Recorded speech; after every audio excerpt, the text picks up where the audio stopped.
प्रादेशिक समाचार एकांश आकाशवाणी भोपाल से प्रस्तुत है हरदा जिले की चिट्ठी। आलेख लोमेश गौर का है और वाचन स्वर है अभिषेक कटियार का।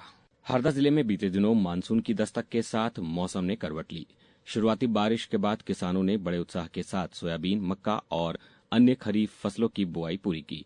हालांकि लगातार बारिश से कई स्थानों पर नदी नाले उफान पर आ गए, ग्रामीण मार्ग प्रभावित हुए और कुछ इलाकों में जलभराव की स्थिति भी बनी।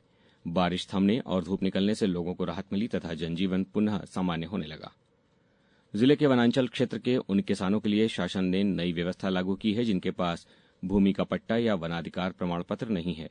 अब ऐसे किसान स्वघोषणा पत्र के आधार पर खाद बीज के लिए ई टोकन प्राप्त कर सकेंगे। जिले के खिरकिया रेलवे ओवरब्रिज परियोजना के लिए आईआईटी मुंबई की विशेषज्ञ टीम ने बीते दिनों ब्रिज कॉर्पोरेशन के अधिकारियों के साथ अलाइनमेंट का निरीक्षण किया।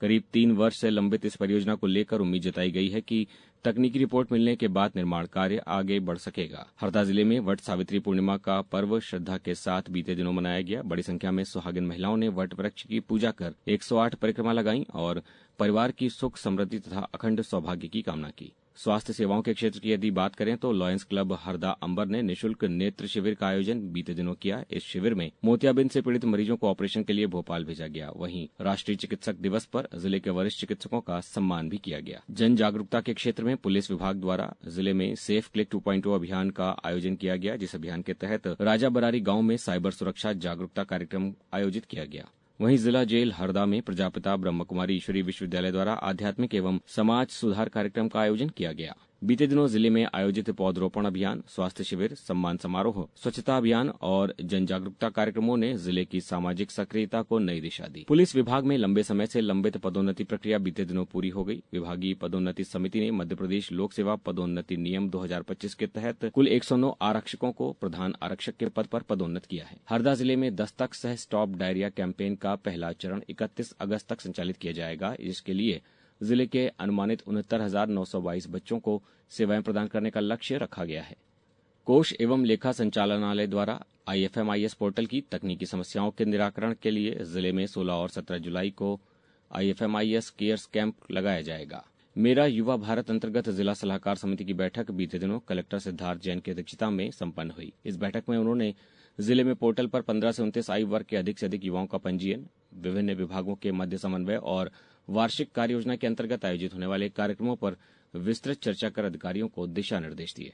हरदा जिले में ग्रीष्मकालीन फसल मूंग का समर्थन मूल्य पर उपार्जन 1 जुलाई से 10 अगस्त तक किया जा रहा है। जिले में किसानों की सुविधा के लिए 40 ग्रीष्मकालीन मूंग उपार्जन केंद्र स्थापित किए गए हैं।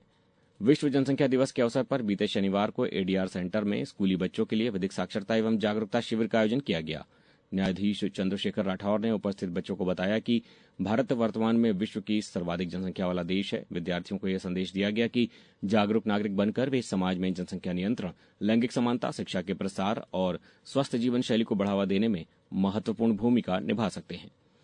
हरदा कलेक्टर ने जिले में ठोस अपशिष्ट प्रबंधन के लिए समुदाय में जागरूकता लाने के निर्देश दिए हैं। उन्होंने कहा कि ठोस अपशिष्ट का बेहतर प्रबंधन विकसित करने के लिए शहरी एवं ग्रामीण क्षेत्रों में वार्ड प्रतिनिधियों से चर्चा की जाए। मध्य प्रदेश मध्य क्षेत्र विद्युत वितरण कंपनी लिमिटेड हरदा वृत्त ने विद्युत चोरी और अनाधिकृत विद्युत उपयोग पर लगाम लगाने के लिए विशेष सघन जांच अभियान चलाया। विद्युत अधिनियम एवं कंपनी के प्रावधानों के अनुसार कार्रवाई करते हुए लगभग 1,15,35,000 रुपए की बिलिंग की गई। पर्यावरण संरक्षण और स्वच्छता को ध्यान में रखते हुए जनपद पंचायत हरदा ने हंडिया क्षेत्र के नर्मदा तट के पास की दुकानों में पॉलीथीन और सिंगल यूज प्लास्टिक पर पूर्ण प्रतिबंध लगा दिया है।